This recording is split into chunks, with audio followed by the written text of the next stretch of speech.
Muy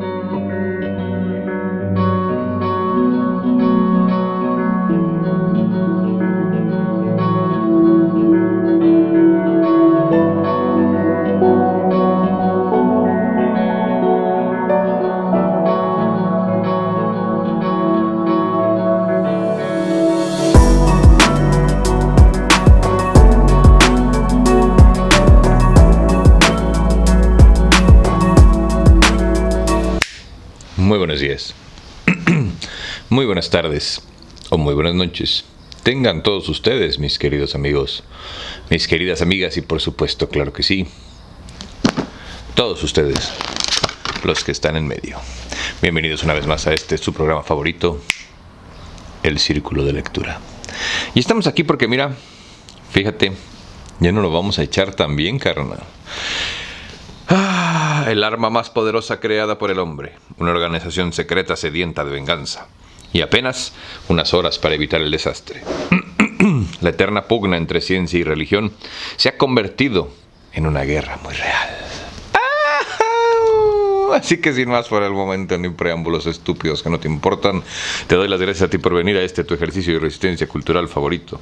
Yo soy Barbitas y estamos leyendo Dan Brown, Ángeles y Demonios.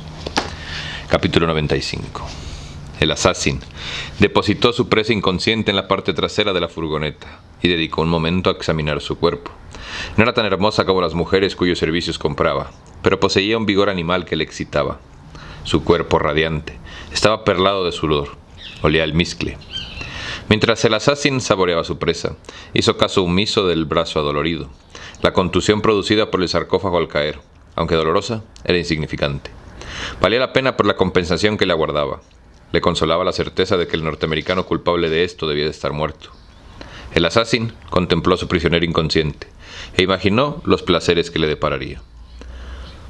Pasó la mano por debajo de la camisa, palpó unos pechos perfectos bajo el sujetador. Sí, sonrió, ya lo creo que vales la pena. Reprimió el ansia de poseerla en el acto, cerró la puerta y se perdió en la noche. No había necesidad de informar a la prensa de este asesinato. Las llamas lo harían por él. En el CERN, Sylvie se quedó pasmada por la arenga del camarlengo. Nunca se había sentido tan orgullosa de ser católica y tan avergonzada de trabajar para el CERN. Cuando salió del área recreativa, el ánimo de todas las personas en los salones era sombrío. Cuando volvió al despacho de Kohler, las 7 líneas telefónicas estaban sonando. Las llamadas de la prensa nunca se pasaban al despacho de Kohler, de modo que éstas solo podían significar una cosa: dinero. El dinero llama. La tecnología de la antimateria ya tenía algunos aspirantes. En el Vaticano, Gunther Glick sintió que caminaba sobre las nubes cuando siguió al camarlengo fuera de la Capilla Sixtina. Glick y Macri acababan de realizar la transmisión en directo de la década. Y menuda transmisión. El camarlengo había estado arrebatador. Ya en el pasillo, el camarlengo se volvió hacia Glick y Macri. He pedido a la Guardia Suiza que haga una selección de fotos para ustedes. Fotos de los cardenales marcados, así como de su santidad difunta. Debo advertirles que no son fotos agradables. Quemaduras espantosas, lenguas ennegrecidas. No obstante, me gustaría que la mostraran al mundo. Glick decidió que, en el Vaticano, debía reinar una Navidad perpetua. ¿Quiere que retransmita en exclusiva una foto del Papa muerto? ¿Está seguro?, preguntó Glick, intentando reprimir el entusiasmo en su voz. El camarlengo asintió. La Guardia Suiza también les proporcionará un video en directo del contenedor de antimateria, cuya cuenta atrás continúa. Glick le miró pasmado. Navidad, Navidad, Navidad. Los Illuminati están a punto de descubrir que se han pasado de listos, afirmó el camarlengo. Capítulo 96. Como un tema recurrente de una sinfonía demoníaca, la oscuridad asfixiante había regresado. Sin luz, sin aire, sin salida. Landon yacía atrapado bajo el sarcófago volcado, y notaba que su razón peligraba. Intentó alejar sus pensamientos del espacio angosto que le rodeaba, y obligó a su mente a seguir algún proceso lógico, matemáticas, música, lo que fuera. Pero no había espacio para el pensamiento relajante. No me puedo mover, no puedo respirar. La manga atrapada de su chaqueta se había librado cuando el ataúd cayó, y Landon podía mover ahora los 2 brazos. Aún así, cuando ejerció presión sobre el techo de su diminuta celda, descubrió que no podía moverlo. Por extraño que pareciera, deseó tener atrapada todavía la manga.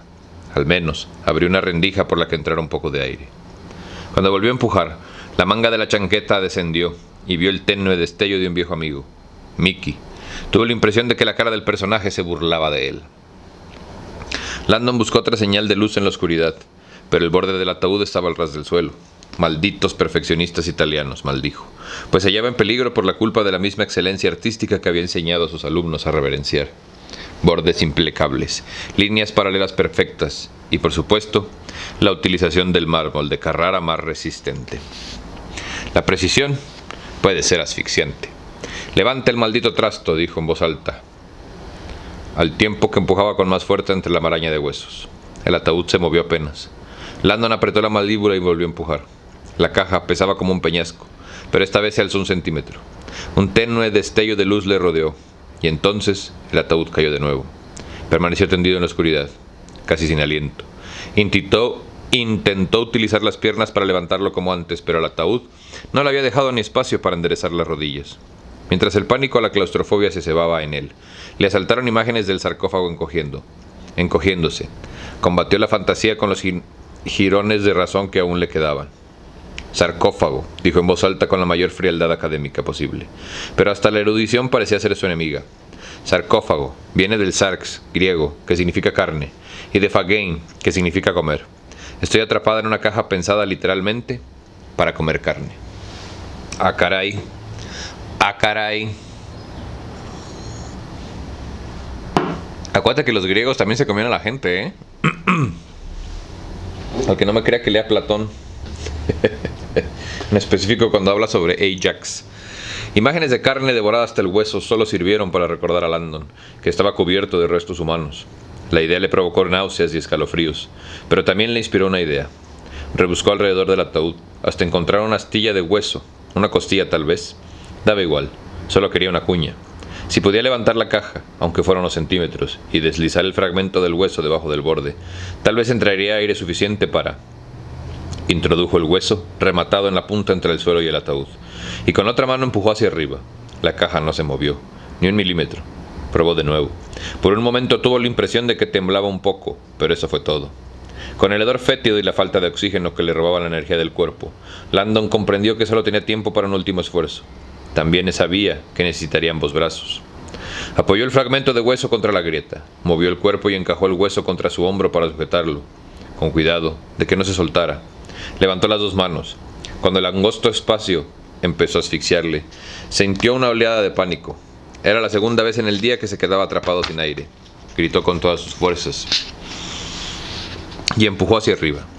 El ataúd se elevó del suelo un instante, pero lo suficiente. El fragmento de hueso que tenía apoyado contra el hombro se deslizó en la rendija. Cuando el ataúd volvió a caer, el hueso se partió, pero esta vez Landon vio que la caja estaba apuntalada. Una diminuta rendija de luz apareció bajo el borde. Agotado, se derrumbó, confiado en que la extraña sensación de asfixia se desvanecería. Esperó, pero la situación solo empeoró a medida que transcurrían los segundos. El aire que se filtraba por la rendija era poco menos que imperceptible. Landon se preguntó si sería suficiente para mantenerle con vida. Y en tal caso, ¿durante cuánto tiempo? Si se desmayaba, ¿cómo podrían averiguar su paradero? Landon miró el reloj de nuevo. Los brazos le pesaban como plomo. Las 10:12 minutos. Tentó el reloj con dedos temblorosos y jugó su última carta. Giró uno de los diminutos cuadrantes y oprimió el botón. A medida que perdía la conciencia y la sensación de encerramiento aumentaba, Landon sintió que los viejos temores se apoderaban de él. Intentó imaginar, como tantas otras veces, que se encontraba en un campo. Sin embargo, la imagen que conjuró no le sirvió de ninguna ayuda. Revivió la pesadilla que le atormentaba desde niño, con todo lujo de detalles. «Estas flores son como pinturas», pensó el niño, y rió mientras se atravesaba corriendo el prado. Ojalá sus padres le hubieran acompañado, pero sus padres estaban muy ocupados montando el campamento. «No te alejes demasiado», le había advertido su madre. Había fingido no oírla mientras se internaba en el bosque. El niño llegó ante una pila de piedras. Imaginó que debían de ser los cimientos de una antigua granja. No debía acercarse a ella. Además, los cimientos, otra cosa, había atraído su atención. La flor más hermosa y rara de todo New Hampshire. Solo la había visto en libros. Contento, el niño avanzó hacia la flor. Se arrodilló. El suelo que pisaba era hermoso y hueco. Reparó en que su flor había encontrado un lugar muy fértil. Estaba creciendo en un montón de madera podrida. Emocionado por la idea de llevar a su casa a su presa, extendió la mano. Nunca llegó a tocarla. El suelo cedió bajo sus pies con un crujido aterrador. Durante los 3 segundos de horror que duró su caída, el niño supo que iba a morir. Esperó el impacto que rompería sus huesos. Cuando se produjo, no sintió dolor, solo algo blando bajo su cuerpo, y frío. Primero entró en contacto con la superficie líquida, y luego se hundió en una negrura angosta. Dio unas cuantas vueltas de campana. Desorientado, tanteó las paredes que le rodeaban por todas partes. Como por instinto, emergió a la superficie. Luz, tenue, sobre él. A kilómetros de distancia, pensó. Sus brazos acuchillaron el agua, buscaron algo a que aferrarse, solo piedra resbaladiza. Había caído en un pozo abandonado. Pidió ayuda, pero sus gritos resonaron en las paredes del pozo. Repitió la llamada una y otra vez en lo alto. El hueco se iba oscureciendo. La noche cayó. Dio la impresión de que el tiempo se retorcía en la oscuridad. Se sentía cada vez más aturdido, mientras chaspoteaba en el agua y pedía auxilio. Estaba atormentado por visiones de las paredes que se derrumbaban y le sepultaban. Le dolían los brazos a causa del cansancio. En algunos momentos creyó oír voces. Gritó, pero su voz sonaba apagada, como en un sueño. A medida que avanzaba la noche, el pozo se hacía más profundo. Las paredes iban estrechando centímetro a centímetro. El niño opuso resistencia.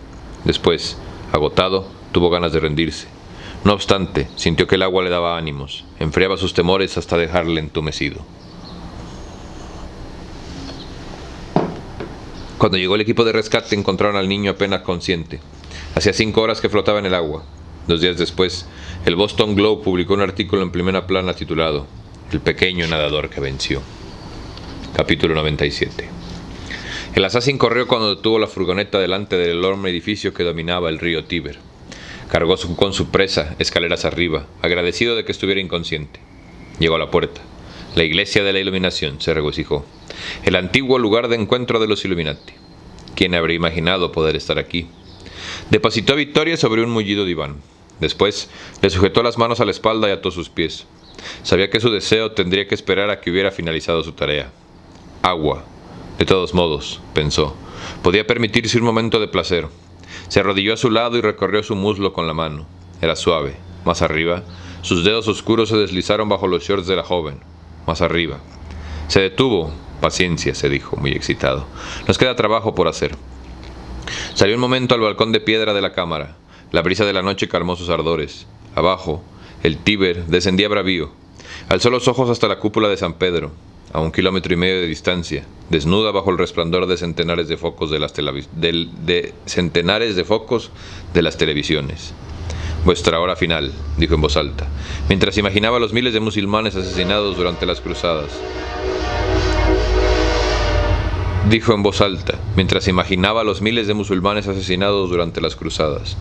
A medianoche os reuniréis con vuestro Dios. La mujer se agitó a su espalda. El asesino se volvió, pero por un momento sopesó la posibilidad de permitir que se despertara. Ver terror en los ojos de una mujer era el afrodisíaco supremo. Optó por la prudencia. Sería mejor que continuara inconsciente durante su ausencia, aunque estaba atada y no podía escapar. El asesino no quería regresar y encontrarla agotada debido a sus esfuerzos por escapar. Quiero que reserves tus fuerzas para mí. Le alzó un poco la cabeza, colocó la palma de la mano bajo su cuello y localizó la horquedad que había en la base de su cráneo. Había utilizado aquel punto en incontables ocasiones. Hundía el pulgar con mucha fuerza en el blando cartílago y sintió que se hundía. La mujer se derrumbó al instante. 20 minutos, pensó. Sería la excitante conclusión de un día perfecto. Después de que le hubiera servido y muerto en el cumplimiento de su deber, saldría al balcón y contemplaría los fuegos artificiales que estallarían en el Vaticano a medianoche. Dejó a su presa inconsciente en el sofá y bajó a una mazmorra iluminada por antorchas. La tarea final. Se acercó a la mesa y rindió homenaje a los sagrados moldes metálicos que habían dejado a su disposición. Agua era el último paso. Con una de las antorchas de la pared, como había hecho ya en 3 ocasiones, calentó la cara de uno de los moldes que mostraba unos signos de relieve. Cuando la cara del molde estuvo al rojo vivo, se dirigió a la celda. Dentro, un hombre se erguía en silencio, viejo y solo. Cardenal Baggia, sisió el asesino. ¿Ya ha rezado? Los ojos del italiano no demostraron miedo. Solo por tu alma. ¡Aso! Chinga tu madre, pinche padrecito. Perdónenme por arruinar el momento. Me disculpo.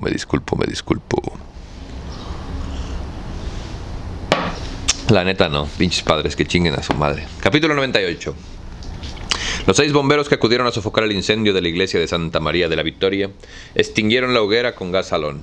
El agua era más barata, pero el vapor que careaba habría estropeado los frescos de la capilla, y el Vaticano pagaba un premio elevado a los pompieri de Roma para que trataran con prudencia y rapidez los edificios pertenecientes a la iglesia. Los pompieri, por la naturaleza de su trabajo, presenciaban tragedias casi a diario, pero ninguno olvidaría lo sucedido en esta iglesia. La escena, una mezcla de crucifixión, ahorcamiento y ejecución en la hoguera, parecía inspirada en una pesadilla de novela gótica. Por desgracia, la prensa, como de costumbre, había llegado antes que los bomberos. Habían rodado muchos metros de cinta antes de que los pompieri controlaran la situación en el interior de la iglesia. Cuando bajaron por fin a la víctima y la depositaron en el suelo, no había duda de quién era el hombre. Cardenal Guidera, susurró uno, de Barcelona. La víctima estaba desnuda. La parte inferior de su cuerpo estaba carbonizada y manaba sangre de unas heridas abiertas en los muslos. Las tibias estaban al descubierto. Un bombero vomitó. Otro salió a respirar aire puro. No obstante, el verdadero horror era el símbolo marcado a fuego en el pecho del cardenal. El jefe del grupo caminó alrededor del cuerpo, aterrorizado. Labro del diablo, se dijo. El responsable es el mismísimo Satanás. Se persignó por primera vez desde la infancia. Un altro corpo, gritó alguien. Un bombero había descubierto otro cadáver. La segunda víctima era un hombre al que el jefe de bomberos reconoció de inmediato. El austero comandante de la Guardia Suiza. Era un nombre por el que pocos agentes de la ley sentían afecto. El jefe llamó al Vaticano, pero todas las líneas estaban ocupadas. Sabían que daba igual. La Guardia Suiza se enteraría por la televisión en cuestión de minutos.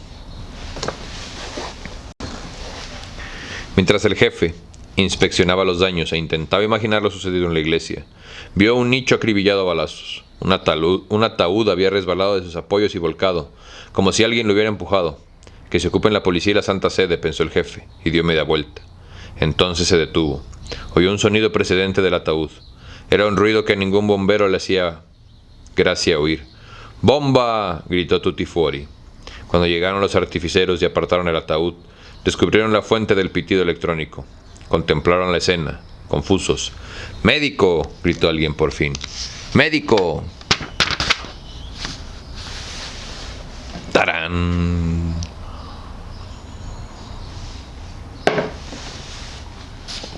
Capítulo 99. ¿Saben algo de Olivetti?, preguntó el camarlengo agotado, mientras Rocher le acompañaba de vuelta de la Capilla Sixtina al despacho del Papa. No se ignore, temo lo peor. Cuando llegaron al despacho del Papa, el camarlengo habló con voz grave.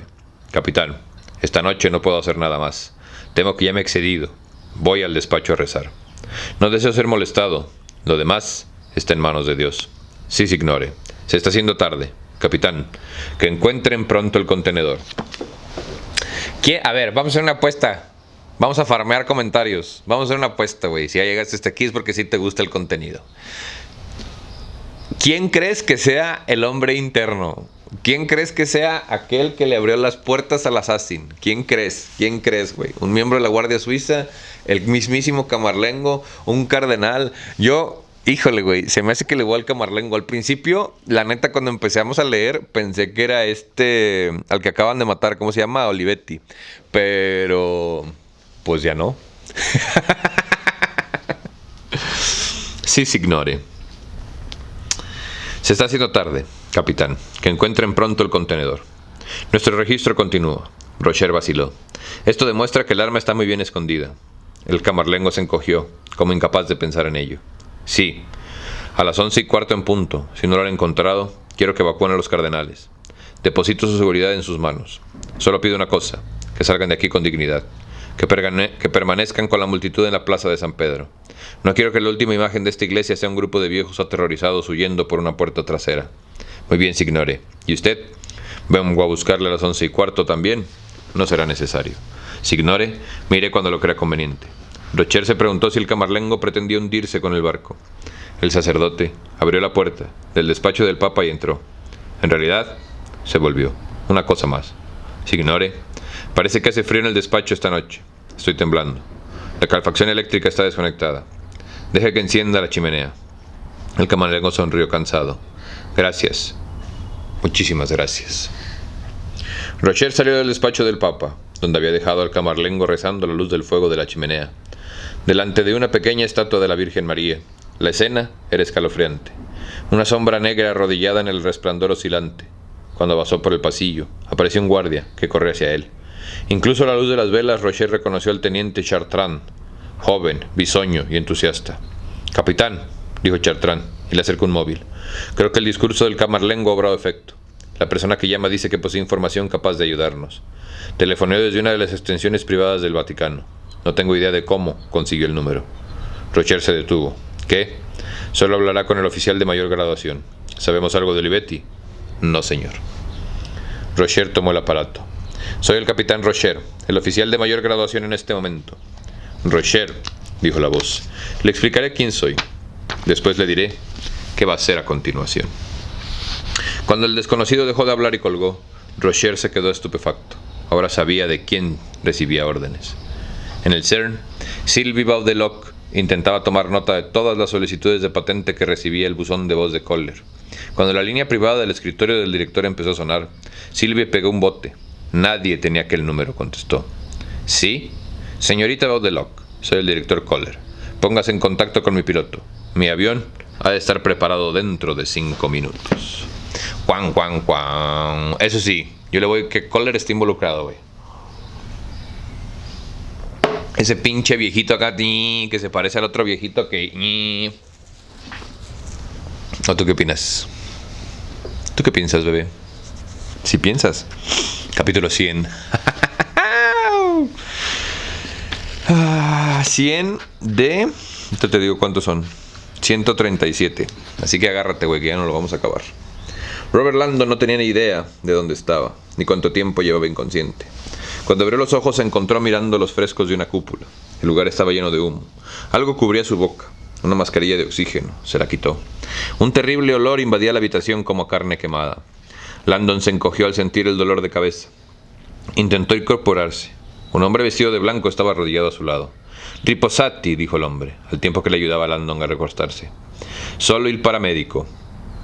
Landon obedeció, mientras su cabeza daba vueltas como el humo. ¿Qué demonios ha pasado? El pánico se apoderó de su mente. «Topo Salvatore», dijo el paramédico. «Ratón Salvador». Landon se sintió todavía más confuso. «¿Ratón Salvador?» El hombre señaló el reloj de Mickey Mouse que Landon llevaba en la muñeca. Landon empezó a pensar con mayor claridad. Recordó que había puesto la alarma. Mientras contemplaba con aire ausente la esfera, también se fijó en la hora, las 10:28. Se reincorporó al instante. Después, lo recordó todo. Landon se encontraba cerca del altar principal, junto con el jefe de bomberos y algunos de sus hombres. Le habían asediado a preguntas. Él no escuchaba. También se hacía un gran número de preguntas. Le dolía todo el cuerpo, pero sabía que necesitaba actuar sin más dilación. Un bombero se acercó a Landon. «He vuelto a comprobarlo, señor. Los únicos cuerpos que hemos encontrado son los del cardenal Guidera y el comandante de la Guardia Suiza. No hay rastro de ninguna mujer». «Grazie», contestó Landon, sin saber si debía sentirse aliviado o aterrorizado. Sabía que había visto a Victoria inconsciente en el suelo. La joven había desaparecido. La única explicación que se le ocurría no le tranquilizaba. El asesino no había sido nada sutil por el teléfono. Una mujer de carácter. «Estoy excitado. Tal vez antes de que termine la noche te encontraré. Y cuando lo haga...» Landon paseó la vista a su alrededor. ¿Dónde está la Guardia Suiza? Aún no se ha restablecido el contacto. Las líneas del Vaticano están saturadas. Landon se sintió abrumado y solo. Olivetti había muerto, el cardenal también. Victoria había desaparecido. Media hora de su vida se había desvanecido en un abrir y cerrar de ojos. Oyó que la prensa estaba rodeando la iglesia. Sospechaba que las televisiones no tardarían en retransmitir escenas de la horrible muerte del cardenal, si es que no había sucedido ya. Landon confió en que el camarlengo hubiera aceptado la derrota y tomado las riendas de la situación. «Evacuad el maldito Vaticano. Basta de jueguecitos. Hemos perdido». Landon tomó conciencia de repente de que todos los estímulos que le habían impulsado, ayudar a salvar el Vaticano, rescatar a los 4 cardenales, plantar cara a la hermandad que había estudiado durante años, habían desaparecido de su mente. La guerra estaba perdida. Un nuevo impulso le espoleaba. Era sencillo, primigenio, encontrar a Victoria. En su foro interno experimentaba un vacío inesperado. Landon había oído con frecuencia que situaciones difíciles podían unir a dos personas de una forma que no conseguiría décadas de vida en común. Ahora lo creía. En ausencia de Victoria sentía algo que no había experimentado en años: soledad. El dolor le dio fuerzas. Landon apartó todo lo demás de su mente y empezó a concentrarse. Rezó para que el asesino se ocupara de la tarea que le habían encomendado antes que del placer. De lo contrario, sabía que era demasiado tarde. No, se dijo, tienes tiempo. Al secuestrador de Victoria aún le quedaba trabajo por hacer. Tenía que emerger a la superficie por última vez antes de desaparecer para siempre. El último altar de la ciencia, pensó Landon. Al asesino le quedaba una última tarea: tierra, aire, fuego, agua. Consultó el reloj. Media hora. Landon se acercó al éxtasis de Santa Teresa. Esta vez, mientras contemplaba el indicador de Verini, Landon no albergó la menor duda sobre lo que estaba mirando. ¡Qué ángeles guíen tu búsqueda! Sobre la santa recostada, con un fondo de llamas doradas, se cernía el ángel de Verini. La mano del ángel aferraba una lanza puntiaguda de fuego. Landon siguió con los ojos la dirección de la lanza, que se arqueaba hacia el lado derecho de la iglesia. Sus ojos se posaron en la pared. Examinó el lugar al que apuntaba la lanza. Sabía desde luego que apuntaba al otro lado de los muros, a algún lugar de Roma. ¿Qué hay en esa dirección?, preguntó el jefe de bomberos con renovada determinación. ¿En esa dirección? El jefe miró hacia donde Landon señalaba. Parecía confuso. No lo sé. El oeste, supongo. ¿Qué iglesias hay en esa dirección? Dio la impresión de que la perplejidad del hombre aumentaba. Decenas. ¿Por qué? Landon frunció el ceño. Pues claro que había docenas. Necesito un plano de la ciudad, ahora mismo. El jefe envió a alguien en busca del plano que llevaba en el camión. Landon se volvió hacia la estatua. Tierra, aire, fuego, Victoria. El indicador final es agua, se dijo. El agua de Verini. Estaba en alguna iglesia. Una aguja en un pajar. Repasó todas las obras de Verini que pudo recordar. Necesito un tributo al agua. Landon recreó en su mente la estatua de Tritón, el dios griego del mar. Entonces se dio cuenta que estaba situada en la plaza que se extendía ante esta misma iglesia, en dirección contraria. Se obligó a pensar: ¿qué figura habría tallado Verini para glorificar el agua? ¿Neptuno y Apolo? Por desgracia, la estatua se hallaba en el Victoria y Albert Museum de Londres. ¿Signore? Un bombero entró corriendo con el plano. Landon le dio las gracias y él desplegó sobre el altar. Comprendió al instante que había elegido a la gente adecuada. El plano del cuerpo de bomberos de Roma era el más detallado que había visto en su vida. ¿Dónde estamos ahora?, el hombre señaló. Al lado de la plaza Barberini. Landon miró de nuevo la lanza del ángel para orientarse. El jefe había calculado bien.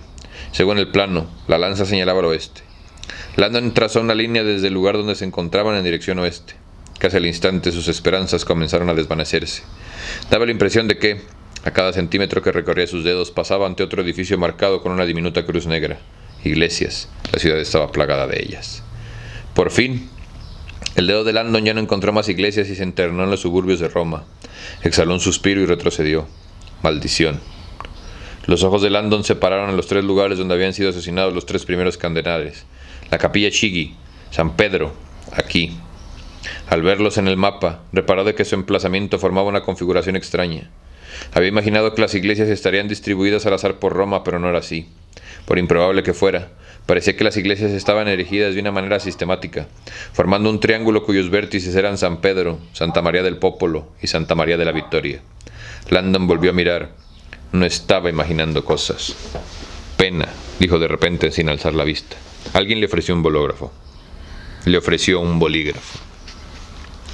Landon rodeó con un círculo las 3 iglesias. Su pulso acelerado volvió a mirar los indicadores. Un triángulo simétrico. Lo primero que acudió a la mente de Landon fue el sello de la billete del dólar. El triángulo que contenía el ojo que todo lo veía. Pero era absurdo. Solo había marcado 3 puntos. En teoría, tenía que haber 4.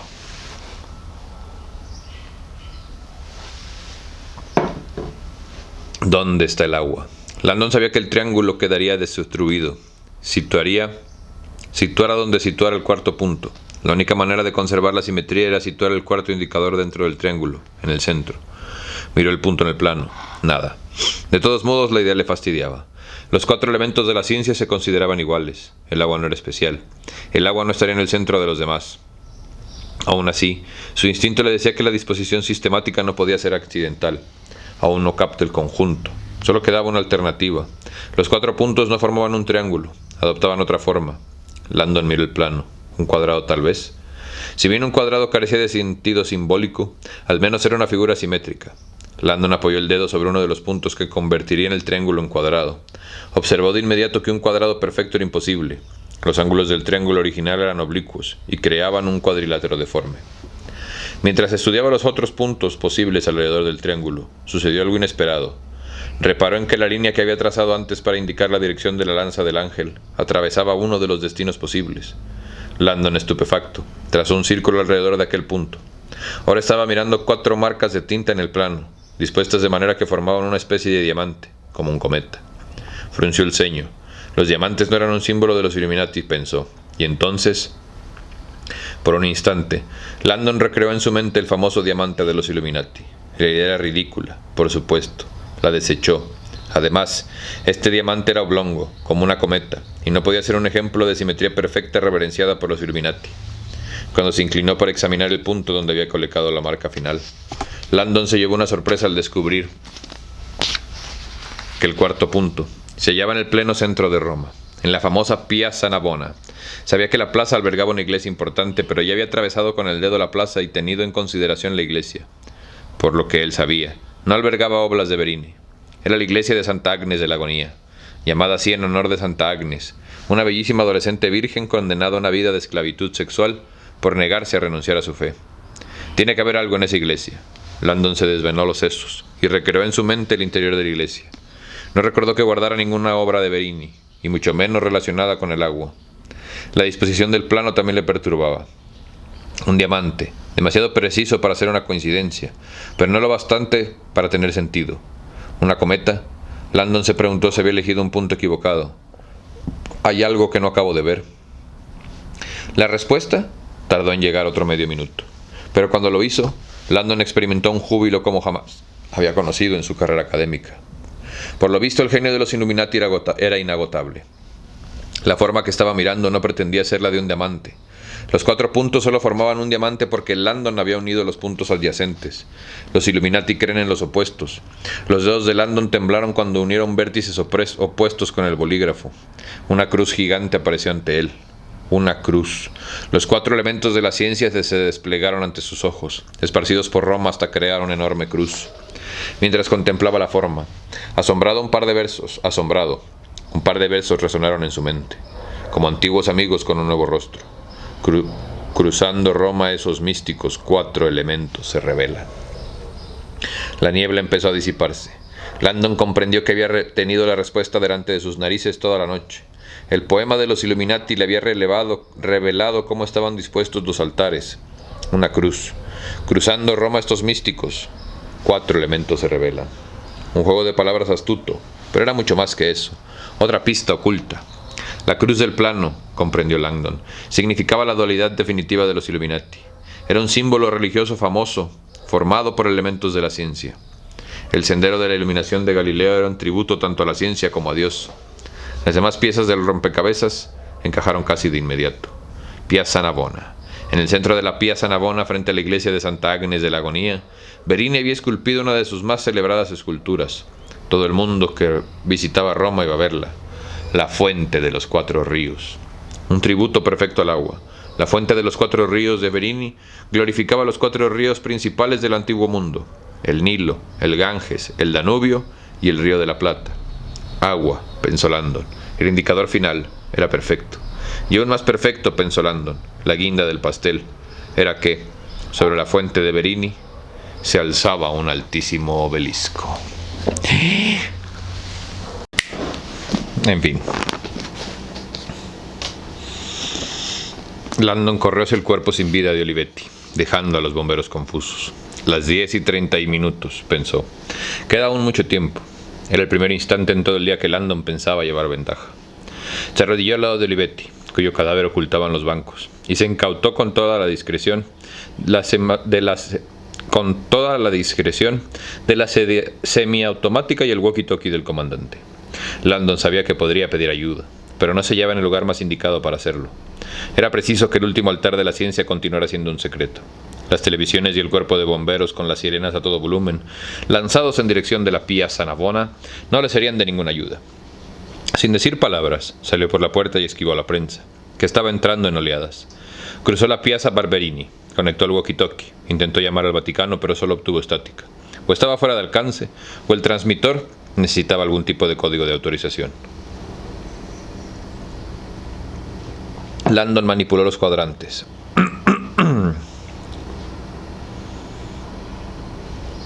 Y botones sin resultado. Comprendió que su plan para recabar ayuda no iba a funcionar. Giró en redondo y buscó una cabina. Ninguna. En cualquier caso, las líneas del Vaticano estaban saturadas. Estaba solo. Sintió que su olada de esperanza inicial se disipaba y examinó su penoso estado, cubierto de polvo de huesos, herido, agotado y hambriento. Se volvió hacia la iglesia. Una espiral de humo se elevaba sobre la cúpula, iluminada por los focos de las televisiones y los camiones de los bomberos. Se preguntó si debía volver y pedir ayuda. No obstante, el instinto le advirtió que de más ayuda, sobre todo ayuda inexperta, no significaría otra cosa que un engorro. Si el asesino nos ve venir, pensó Vittoria, y comprendió que era su última posibilidad de hacer frente al secuestrador. Piazza Navona, pensó, sabiendo que podría llegar con bastante anticipación y apostarse al acecho. Miró si había un taxi en las cercanías, pero las calles estaban casi desiertas. Parecía que hasta los taxistas lo habían dejado todo para ir a ver la televisión. La Piazza Navona se encontraba solo a 1,5 kilómetros de distancia, pero Landon no albergaba la menor intención de desperdiciar energías desplazándose al pie. Volvió a mirar hacia la iglesia y se preguntó si podía pedir prestado un vehículo a alguien. Un camión de bomberos, una furgoneta de la televisión. Seamos serios. Landon, consciente de las opciones y los minutos se iban desgranando, tomó una decisión. Sacó la pistola del bolsillo y perpetró un acto tan impropio de él que pensó que su alma estaba poseída. Corrió hasta un Citroën, parado en un semáforo, y apuntó al conductor a través de la ventanilla bajada. ¡Fuori!, gritó. El hombre bajó temblando como una hoja. Landon saltó detrás del volante y pisó el acelerador. Se robó un carro el hijo de la chingada. Capítulo 101. Gunther Glick estaba sentado en un banco de las dependencias de la Guardia Suiza. Rezaba todos los dioses que le venían a la cabeza. Que esto no sea un sueño, por favor. Había sido la exclusiva de su vida, la exclusiva que cualquiera desearía. Todos los reporteros del mundo deseaban estar en el pellejo de Glick en estos momentos. Estás despierto, se dijo, y eres una estrella. Dan Rather, el presentador más famoso de la televisión norteamericana, está llorando ahora. Macri estaba a su lado, con expresión algo estupefacta. Glick no la culpaba. Además de transmitir una exclusiva, la locución del camarlengo, Glick y ella habían proporcionado al mundo fotos morbosas de los cardenales y del papa fallecido, aquella lengua, así como imágenes en directo del contenedor de antimateria y la cuenta atrás que se desgranaba en la pantalla. ¡Increíble! Todo había sido a requerimiento del camarlengo, por supuesto, de modo que no existían motivos para que Glick y Macri estuvieran encerrados en una habitación de la caserna de la Guardia Suiza. Pero a los guardias no les había gustado el osado comentario añadido a su reportaje. Glick sabía que no habría debido oír la conversación sobre lo que acababa de informar, pero era su momento estelar. Otra primicia de Glick. El buen samaritano de la 11ª hora, gruñó Macri a su lado, muy poco impresionada. Glick sonrió. Brillante, ¿verdad? Brillantemente estúpido. Solo tiene celos, pensó Glick. Poco después del discurso del camarlengo, Glick había vuelto a encontrarse en el lugar adecuado en el momento oportuno. Había oído a Rocher dar órdenes a sus hombres. Por lo visto, el capitán había recibido una llamada telefónica de un misterioso individuo, del cual Rocher afirmaba poseía información fundamental sobre la crisis. Rocher estaba hablando como si ese individuo pudiera ayudarlos, y aconsejaba a sus hombres que se prepararan para la llegada del invitado. Si bien estaba claro que la información era confidencial, Glick había actuado como cualquier reportero entregado a su profesión, sin honor. Pues sí.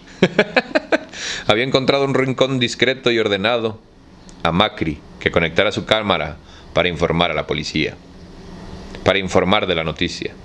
Novedades estremecedoras en la ciudad de Dios, había anunciado, mientras entornaba los ojos para añadir un toque de intriga. A continuación, había anunciado que un misterioso invitado iba a presentarse en el Vaticano para salvar la situación. El buen samaritano de la 11ª hora, le había bautizado Glick. Un nombre perfecto para el hombre anónimo que aparecía en el último momento para obrar el bien. Las demás cadenas habían aprovechado la parte sonora de la transmisión, y Glick había pastado a la posteridad otra vez. Soy brillante, meditó. El gran Peter Jennings acaba de tirarse de un puente. Glick no se había parado ahí. Por supuesto, al tiempo que retenía la atención del mundo, había añadido una pizca de su teoría conspiratoria por si acaso. Brillante, brillantísimo. Nos has jodido, dijo Macri. La has cagado por completo. ¿Qué quieres decir? Me lucí. Macri le miró con incredulidad. El expresidente Bush, un Illuminatus. Glick sonrió. ¿Acaso no podía ser más obvio? George Bush era un masón del grado 33. Eso estaba bien documentado. Y era el jefe de la CIA cuando la agencia cerró su investigación sobre los Illuminati por falta de pruebas. Y todos aquellos discursos acerca de 1000 puntos de luz y un nuevo orden mundial. Oye, ¿qué sentido hacen ahorita todas esas palabras sin sentido? No cabía duda que Bush era un Illuminatus. Como que hay estática, güey, que de repente se mete a la grabación. El otro día estaba escuchando uno de los videos y me di cuenta que hay como que una voz estática y conspiranoica que se mete. No sé por qué, discúlpenme. Y el rollo del CERN, se burló Macri. Mañana encontrarás delante de tu puerta una abuela con la de abogados. Por eso es importante, amigo, amiga, queridín, queridina, las cosas físicas. Si no, imagínate en qué artículo de internet vas a encontrar que Bush, el expresidente Bush, en sus discursos incluía 1000 puntos de luz y un nuevo orden mundial. Y el rollo del CERN, se burló Macri. Mañana encontrarás delante de tu puerta una buena cola de abogados. ¿El CERN? Venga ya. Es evidente. Piénsalo. Los Illuminati desaparecen de la faz de la Tierra en la década de los 50, más o menos al tiempo en que se funda el CERN. El CERN, el paraíso de las personas más esclarecidas de la Tierra. Toneladas de fondos privados construyen un arma capaz de destruir la iglesia. Y ¡zas! La pierden. ¿Y por eso le cuentas al mundo que el CERN es el nuevo cuartel de los Illuminati? Claro, las hermandades no desaparecen. Los Illuminati tuvieron que ir a algún sitio. El CERN es el escondite perfecto. No estoy diciendo que todos los miembros del CERN sean Illuminati. Debe de ser como una inmensa logia masónica, en que la mayoría de la gente es inocente, pero los escalones superiores. ¿Has oído alguna vez hablar de difamación, Glick? ¿De responsabilidades legales? ¿Has oído alguna vez hablar de periodismo auténtico? ¿Periodismo? Estaba sacando mierda del aire. Tendría que haber desconectado esa cámara. ¿Y qué era esa tontería sobre el logotipo del CERN? Simbología satánica. ¿Has perdido el juicio? Glick sonrió. A Macri se le estaban viendo el plumero de los celos. El logotipo del CERN había sido el golpe más brillante de todos. Desde la locución del camarlengo, todas las cadenas estaban hablando del CERN y la antimateria. Algunos canales mostraban el logotipo del CERN como fondo. El logotipo parecía de lo más normal. 2 círculos que se cruzaban, representando 2 aceleradores de partículas y 5 líneas tangenciales que representaban tubos de inyección de partículas. Todo el mundo estaba viendo ese logo, pero había sido Glick, también, un poco semiólogo, el primero en percibir la simbología de los Illuminati que ocultaba. Tú no eres semiólogo, se burló Macri, sino un simple reportero con una estrella en el culo. Tendrías que haber dejado la simbología al tío de Harvard. El tío de Harvard no se dio cuenta, dijo Glick. El significado de este logotipo es tan evidente. Estaba radiante por dentro. Aunque el CERN tenía montones de aceleradores, este logotipo solo mostraba 2. Este es el número de los Illuminati que representa la dualidad.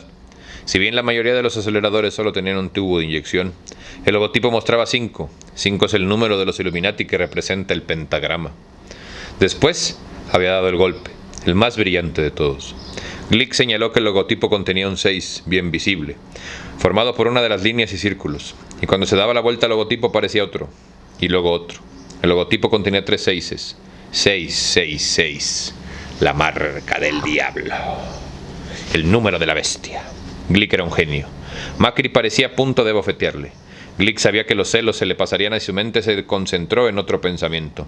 Si el CERN era el cuartel general de los Illuminati, ¿era el CERN donde los Illuminati guardaban su infame diamante? Glick había reído respecto al Internet. Glick había leído al respecto en Internet. Un diamante sin mácula, nacido de los antiguos elementos con tal perfección que todos cuantos lo veían se quedaban maravillados.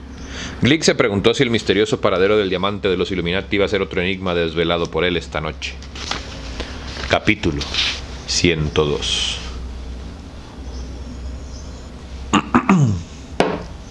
¿Y qué es el honor? Ahorita que hablamos de periodistas y reporteros.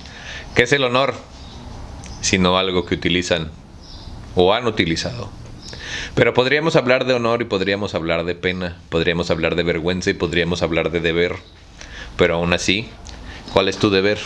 ¿A quién le debes? ¿A ti mismo? ¿Al de arriba? ¿Al de abajo? Capítulo 102. Piazza Navona, la fuente de los cuatro ríos. Las noches de Roma, como las del desierto, pueden ser sorprendentemente frías, incluso después de un día caluroso. Landon estaba acurrucado en los aledaños de la Piazza Navona, con la chaqueta bien ceñida, al igual que al lejano ruido del tráfico. Una cacofonía de boletines informativos resonaba en la ciudad. Consultó su reloj. 15 minutos. Agradecía aquellos breves momentos de descanso. La plaza estaba desierta. La maravillosa fuente de Verine chisporroteaba ante él con temible brujería. Del estanque espumeante emanaba una neblina mágica, iluminada por focos situados bajo el agua. Landon sintió una corriente eléctrica en el aire. La característica más cautivadora fue la fuente de la fuente era su altura. Solo el cuerpo central medía más de 6 metros de alto. Una montaña escarpada de mármol traventino, entreverado de cuevas y grutas por las que fluía el agua. Todo el conjunto estaba sembrado de figuras paganas. Sobre la montaña se erguía un obelisco que se elevaba a otros 12 metros. Landon lo recorrió con la mirada. En la punta del obelisco, una tenue sombra se recordaba como una mancha contra el cielo, una solitaria paloma posada en silencio. Una cruz, pensó Landon, todavía asombrado por la disposición de los indicadores a lo largo y ancho de la Roma. La fuente de los cuatro ríos de Verini era el último altar de la ciencia. Tan solo unas horas antes, Landon se encontraba en el panteón, convencido de que el sendero de la iluminación se había truncado y nunca llegaría hasta el final. Craso error. De hecho, el sendero estaba intacto. Tierra, aire, fuego y agua. Landon lo había seguido, de principio a fin. Aún no ha llegado al final, se recordó. El sendero tenía 5 etapas, no 4. Este cuarto indicador señalaba el último destino, la sagrada madriguera de los Illuminati, la iglesia de la iluminación. Landon se preguntó si la guarida aún existía. Se preguntó si era ahí donde el asesino había conducido a Victoria. Examinó las figuras de la fuente, en busca de alguna pista que relevara la dirección de la madriguera. ¿Qué ángeles guíen tu búsqueda? Casi de inmediato, una inquietante certeza se apoderó de él. Esta fuente no contenía ningún ángel. Al menos no veía ninguno desde donde estaba. Todas las tallas eran profanas, seres humanos, animales, incluso un peculiar armadillo. Sin lugar a dudas, un ángel hubiera destacado. ¿Me he equivocado de sitio? Pensó en la disposición cruciforme de los 4 obeliscos. Apretó los puños. Esta fuente es perfecta. Eran las 10:46 de la noche, cuando una furgoneta negra surgió de una callejuela contigua a la plaza. Landon no le había prestado atención de no ser porque su ocupante conducía sin luces, como un tiburón que patrullara por una bahía iluminada por la luna. El vehículo recorrió el perímetro de la plaza. Landon se agachó aún más, oculto en las sombras junto a la enorme escalera que subía a la iglesia de Santa Agnes de la Agonía. Miraba fijamente la plaza, con el pulso acelerado. Después de dar 2 vueltas completas, la furgoneta se dirigió hacia la fuente de Verini y se detuvo junto a la pila, con la puerta deslizante a escasos centímetros del agua. La neblina aumentó. Landon sintió una inquietante premonición. Había llegado temprano el asesino. Había venido en una furgoneta. Él había imaginado que el asesino escoltaría a pie a su última víctima hacia la fuente, como en San Pedro, lo cual le habría permitido ejercitar su puntería. Pero si el asesino había llegado en la furgoneta, las reglas habían cambiado. De pronto, la puerta lateral de la furgoneta se abrió. Un hombre desnudo, de que se retorcía en su agonía, yacía en el suelo de la furgoneta. El hombre estaba envuelto en metros de pesadas cadenas. Arremetía contra los eslabones de hierro, pero las cadenas eran demasiado pesadas. Uno de los eslabones dividía en 2 la boca del hombre, como el bocado de un caballo, lo cual ahogaba sus gritos de auxilio.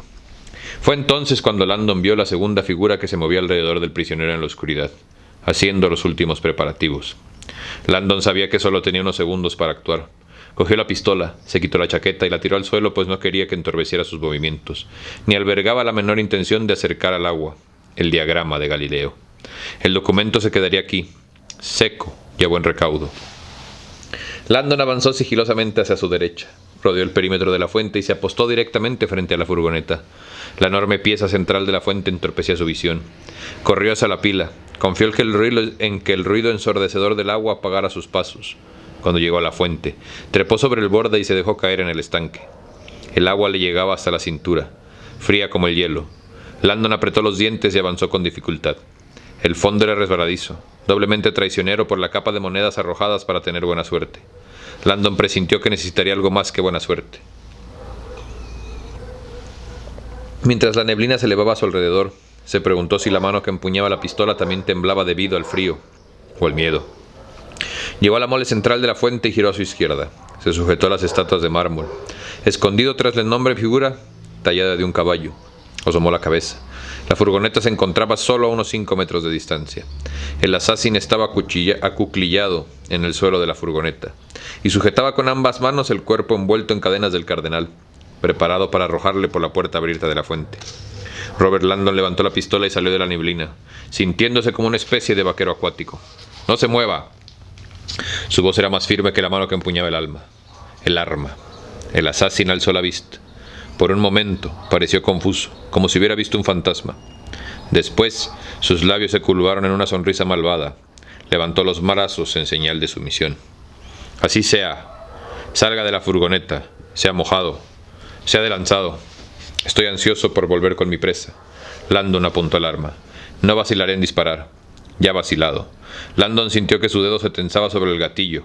El cardenal estaba inmóvil. Parecía exhausto, moribundo. «Libérele. Olvídese de él. Ha venido en busca de una mujer.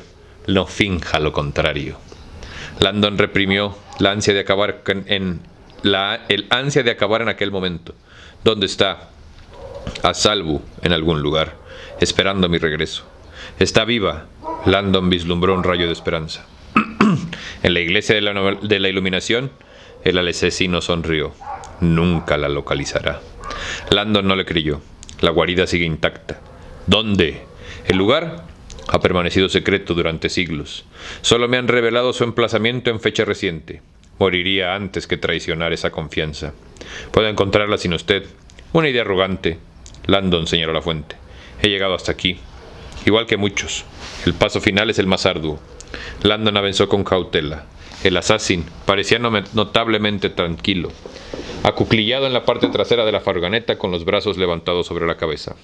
Landon le apuntaba al pecho, mientras se preguntaba si debía disparar y acabar de una vez por todas. No. Él sabe dónde está Victoria. Sabe dónde está la antimateria. Necesito esa información. Dentro de la furgoneta, a oscuras, el asesino miraba a su contrincante sin poder evitar una sensación de compasión divertida. El norteamericano era valiente, lo había demostrado, pero también inexperto, también lo había demostrado. El valor sin experiencia equivalía a suicidio. Existían reglas de supervivencia, reglas antiguas, y el norteamericano las estaba quebrantando todas. Tenías ventaja, el factor sorpresa, la has desperdiciado. El norteamericano estaba indeciso. Lo más probable era que esperara apoyo, o tal vez un desliz verbal que revelara información decisiva. Nunca interrogues antes de inutilizar a tu presa. Un enemigo acorralado es un enemigo mortal. El enemigo estaba hablando de nuevo, sondeando, maniobrando. El asesino reprimió una carcajada. Esto no es una película de Hollywood. No habrá largas discusiones a punta de pistola antes del duelo final. Esto es el final. Ya. Sin quitarle la vista de encima, el asesino tanteó con las manos centímetro a centímetro el techo de la furgoneta, hasta encontrar lo que buscaba. Lo sujetó, con la mirada clavada en Landon.